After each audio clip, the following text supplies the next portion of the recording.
Over here, in the red, our champion of the GSL Season 2, formerly known as Zergbong.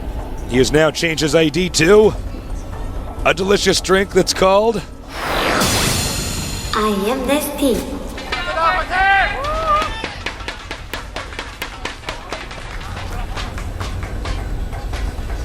Over here, on the other side of the only other starting location on this map, we have... Maka Prime Reed. Maka Prime. It's time for some Maka Prime. Maka Prime time! That's right. Prime time with Maka. And see you guys, more pizza. I'm going to get some of that stuff while you're doing the interview, Artosis.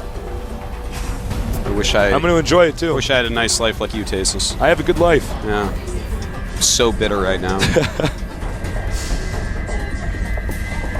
People at home think I'm joking too. I'm actually... No, he's actually probably really mad, man.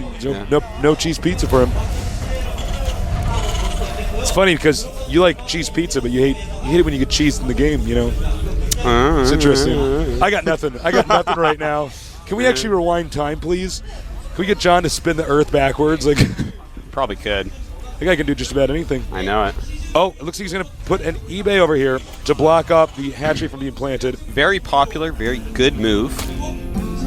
This actually happens all the time in the Korean ladder on Scrap Station because you know they're going to hatch first. I mean, normally they're going to hatch first everywhere, but especially this map. Sending 4 drones, interesting. He really wants that. I don't know if this is...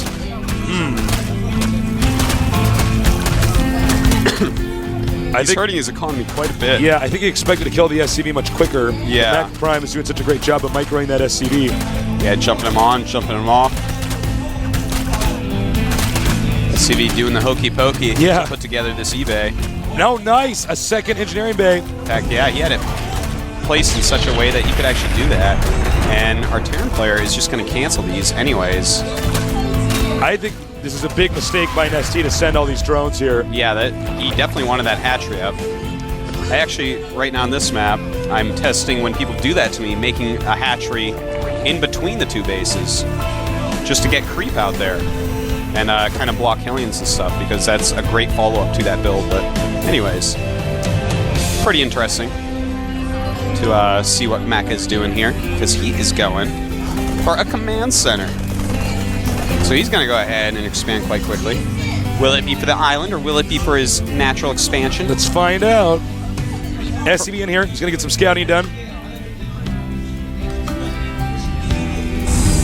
And we got the second barracks on the way over here. Note the entrance on this map is very large.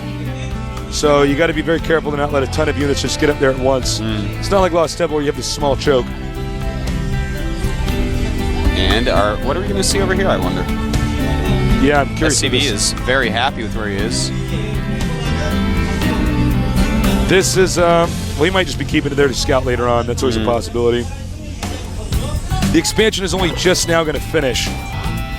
That is so insanely late. 4 barracks.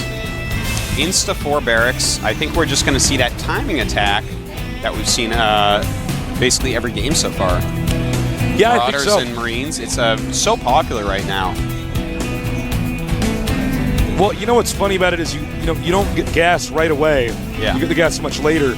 So you just have so many minerals, you might as well just spend it on all these cheap Marines. In fact, when you're making, by the way, a bunch of barracks all at once before making a lot of units, it's called powering. Yeah, that's the term little for it. vocab word for any non-StarCraft 1 players out there. It's powering. You power up your production facilities, and powering is super duper important. Yeah, you got to know how to do power. it just right. Yeah. Occasionally we can refer to it as macroing. And for our Korean viewers, the word of the day is wonky. Yeah. Turns out that was a word. I was making fun of Artosis, but I was wrong. Yeah. That's okay, though. Means like off-center or crooked a little bit or something like that, just wonky. like I said.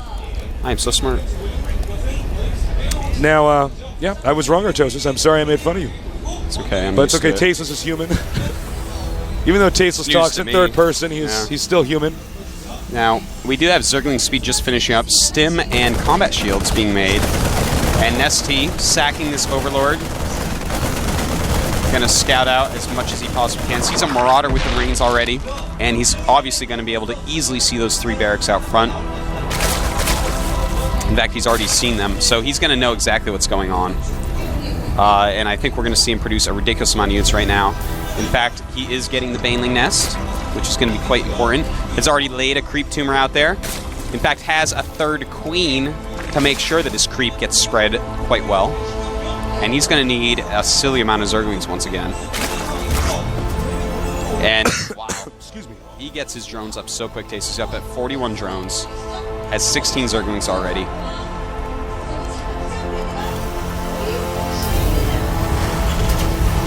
Well, we got a ton of links here. Both these guys are powering, as we said earlier. Just massing up a ton of units here. And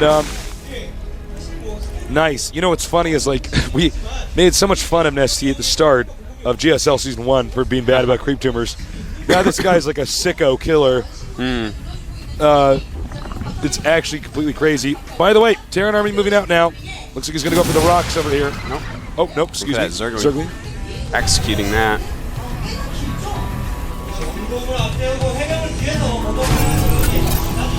And,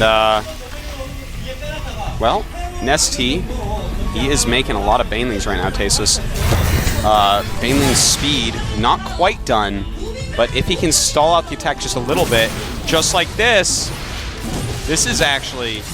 This is really interesting. It's funny that he did this, and I'm wondering exactly what his plan was. He might have had a plan to just drop some creep over there. Oh. But that has bought him enough time for Baneling speed to finish. Yeah. So that's actually a huge deal. And on this creep, with Baneling speed, he's going to be able to roll through this. Baneling speed almost done. Trying to surround these Marauders.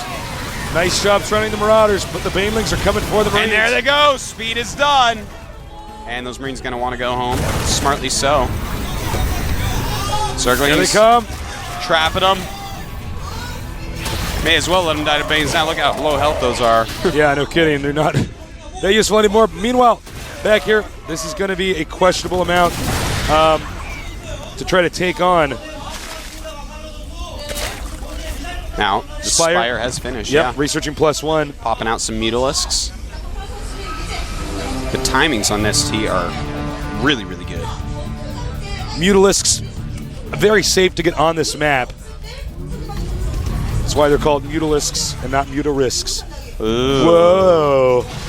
Takes out the SCV over here for Maka Prime.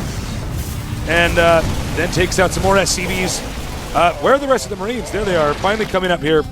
Now, these Mutas are actually going to do a great job. The Marines stimming up to take care of them. Problem with that is there's no medevacs out quite yet. So, you know, the stimming of the Marines is going to put medevac energy at even more of a premium, considering there are none out yet. NesTea has taken that gold base. NesTea, if he secures this gold base, I like this style, by the way. When you play Zerg to take the gold base as your third. Absolutely. Because you can always counterattack the Terran if he tries to get your gold base. Yeah, exactly, especially when you have a lot of Mutalisks. Yeah. If he attacks it with not enough Marines, you go clean it up. If he attacks with enough Marines, then he's not going to have enough at home to properly counter those Mutalisks. So really abusing the mobility.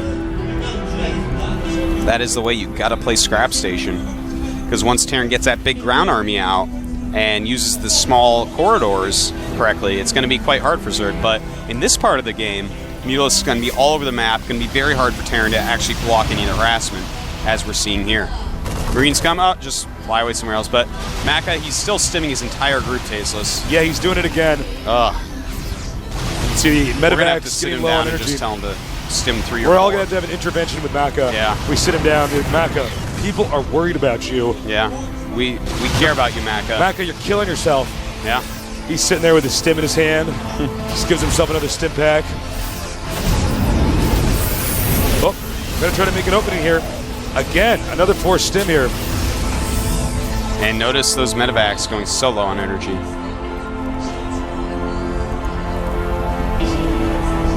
Well, this place is completely saturated, this base down here at the bottom left. The income right now is pretty crazy. Look at that. It's got 2,200 against 1,400 from Maka. Yeah.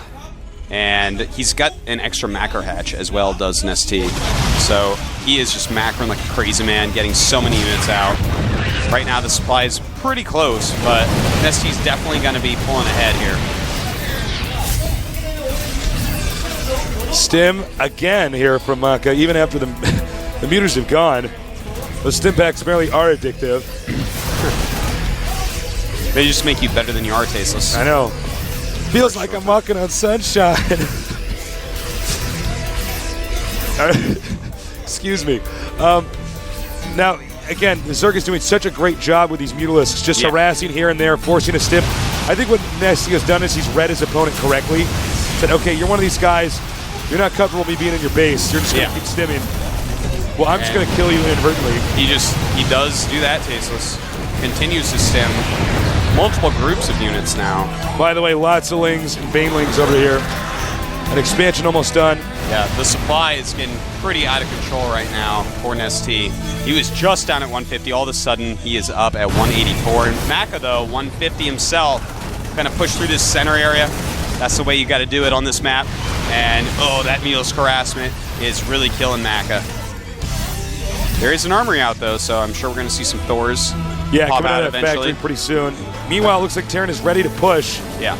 He has to push just perfectly through here because right now NesTea with that gold base, picking a fourth as well, is going to be feeling on top of it. Terrible NesTea. Loses a few mutas there. He's going to have to get a proper concave here. Yeah, it's going to be hard. If Maka just spreads correctly here, Banelings are going to have a hard time closing on these siege tanks. Maka's got to just bring small groups out in front like we've seen some other top Terrans do. Oh, man. So many stims. And Will NesTea just going to go for it. He's going to bite. The siege tank's not really spread out all that well. A bunch of them in a clump there. Does lose a lot of Banelings, every though. single Baneling there. His supply drops drastically down 151 against 127. So, but the thing is, Maka lost a lot of siege tanks. You really can't have any of them together because a lot of time Banelings will detonate on siege tanks. Yeah. And then the splash is hitting both and makes them twice as good. Got to split them just a bit more. Keep those Marauders out in front, as he does do. And the Marines trying to go after these mutas, but the mutas magic boxing that Thor.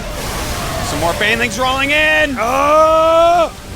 I'll barely save the rest of those Marines.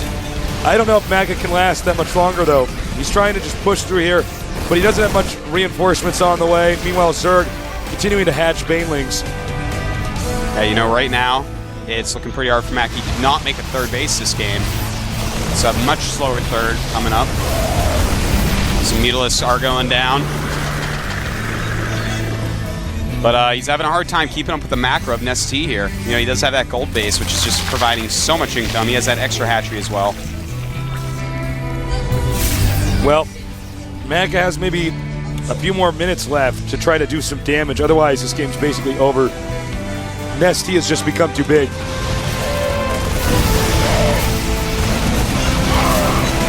Muta's cutting off some reinforcements. Just really abusing mobility on this map.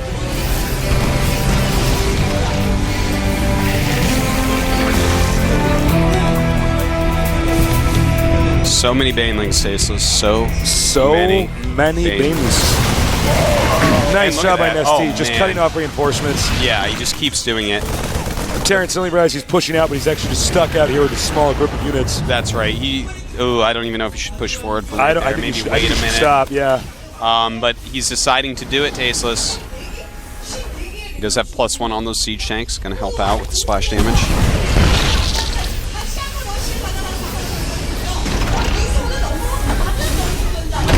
Okay, I don't know. He's going to have perfect micro. Yeah, Even then, I don't know if those siege tanks should be stifled back a little bit more. There's actually 54 Banelings, Artosis. Yeah. But here they come. And the siege tanks, they're too close together, not getting in as much damage as they could. And that is just too many Baneling stasis. Rolling. Oh my god. And at this point, GG is all he has left to say. NesTea wins 2-1 over in Maka Prime. NesTea played very well. That was an awesome series. as Artosis and Tasis would say, very high level. Indeed. Very high level indeed. Guys. Maka actually, he played great. But, you know, NesTea really dealt with the early attacks in the second two games. Yeah. That doesn't sound quite right, but the second and third games, he dealt with those attacks very well. Yeah, he really did. He really used the Mutalisk superbly on Scrap Station. Maka did overstim quite a bit, and a little tip to Terrans out there, spread your tanks a little bit more than Maka did. Have them stifle going backwards a bit more, because that's what actually gets the Zerg. You get him to overcommit a little bit with those huge mainling attacks, where he's chasing your Marines back. The thing is, when he gets next to the siege tanks aren't firing at the Banelings anymore. But if they're stifled backwards, every second that he keeps chasing with the Banelings, you are actually killing more and more Banelings as the Marines run backwards through more and more tanks. So a little mistake there from Maka. That's a very good point. Do you ever play Panzer Dragoon Saga? Because right now my hair's doing that. you know Panzer Dragoon Saga? Look at the main character from that right now. The what? Do you know Panzer Dragoon Saga?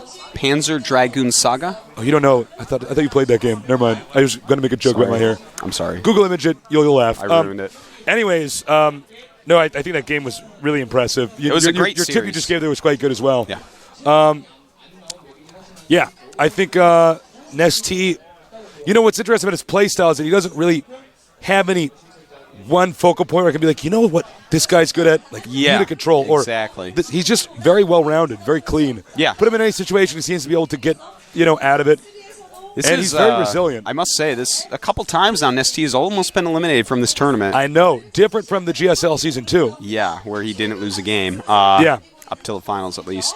Well, that was a very good match. I'm going to be interviewing NesTea momentarily here. Sad to see Maka Prime go. That's it. We'll be right back. back. Much love.